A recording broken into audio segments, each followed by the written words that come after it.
How you guys doing out there on Facebook? This is James Markley, back with Chris Wright, and we came out to talk to you guys about endpoint security today. When we talk about endpoint security, I'll just give you a quick visualization. Right now, in the current climate on the internet, we're talking about everything looks like a nice little rainbow. We're not worried about anything that's out there. We kind of check things as they come in. We see it looks okay. Then once we open up that rainbow and we see what's actually inside of that, we get into another package, and inside that package we end up with a unicorn. Not worried about our unicorn. Everything still looks good. But when you get even deeper and you find out what's in there, that's when we actually roll into what's a spider. So we're going to talk about how we can get past the past the rainbows, past the unicorns, and find the spiders as we kind of talk about this. And we'll talk a little bit about some of our endpoint security solutions, and even how the evolution of that's happened. Kind of had a running joke a couple minutes ago about Windows 3.1, so we might start off with that. But at the end of all of this, I had a conversation with one of the guys behind the camera, and I told them if they could figure out what this prop was for. I've got 32 cents here. Then I would give them the 32 cents, and they didn't figure it out. That's fine, but 32 cents is what it costs you per day to protect your computer.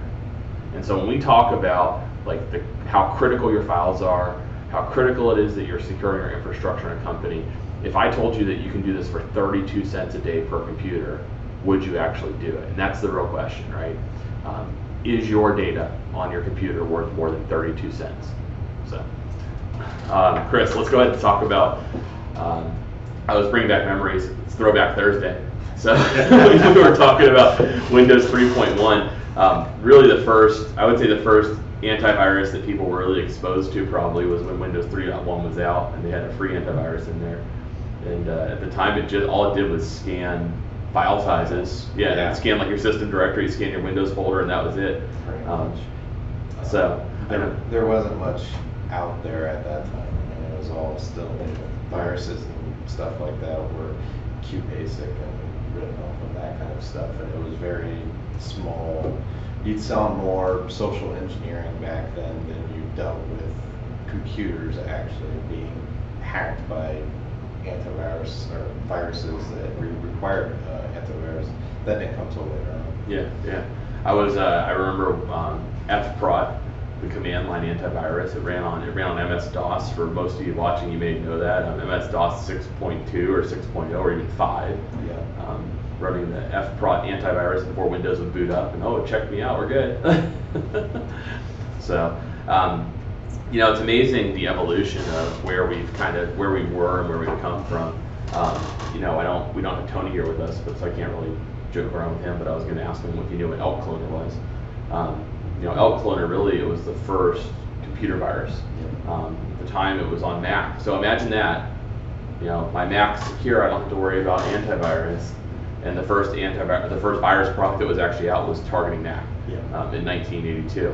So then we kind of roll into, we get into more of the malware type of viruses, macros, and things of that nature that really kind of started to exist mid 80s all the way into the early 90s. I think it's the landscape's changed and changes so drastically that if you were relying on that Windows 3.1 AV package, it's not going to do anything for you. It's just like trying to rely on Microsoft Security Essentials now and saying, okay, I'm going to be okay because I have that. Especially since the 2000s, things have escalated since the 2000s going forward. Right. Yeah. I got a number. It was kind of cool. So in 2001, $1.8 billion was what the world essentially spent on antivirus, or now we call it endpoint protection or endpoint security, but on antivirus or anti-malware type of platforms. And then just in 2010, so we're talking 9 years later, it went from 1.8 billion to 16.5 billion. So it's that's just a good indicator of how much it's changed, how much the need for this has changed. The other part of that, though, is like if you looked at 2007, and I got this number before I came in here also, antivirus revenue grew by 131% in 2007. So, the amount of AV products out there grew by 131% in terms of the revenue cycle. But on the same token, malware the amount of malware volume increased by 564% that year too. Oh, yeah. So it didn't even, it was like 5 times increase comparatively to AV. That came from, we were at one point, it was all about the viruses, and we had to have an antivirus software, and then came the spyware.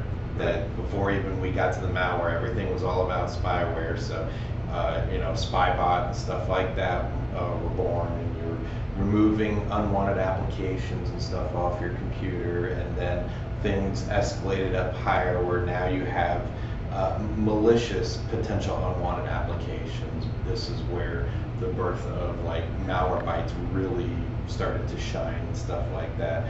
And over the time frame, you've had more and more of escalation, and that's why you look to now where we're at, where it's all about the next generation endpoint security. Yeah. So I guess running my copy of Spybot Search and Destroy from 2003 isn't going to protect me anymore now. No. So that used to be my go-to. What do you mean? We can't do that anymore? Oh, yeah. I think that's what really what we're coming here to talk about today is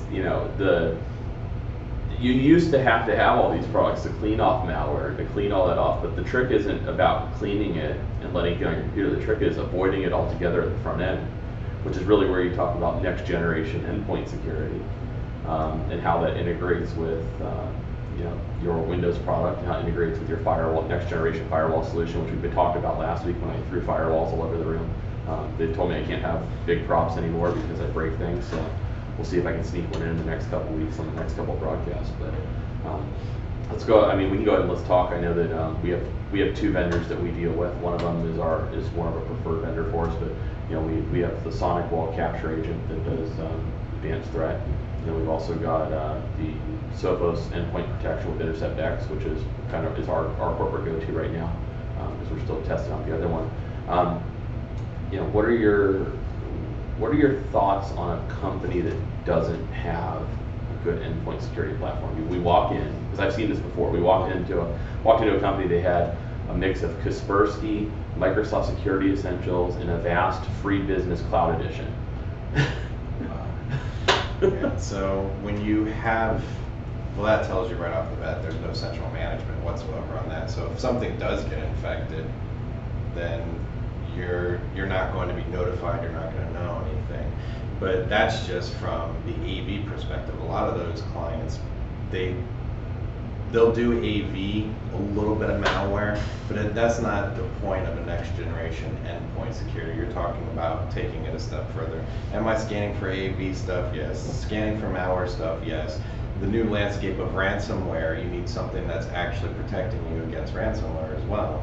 But not just that, it takes it even a leap further from that, because some that need compliancy, things like USBs, being able to prevent people from accessing or plugging things into USB.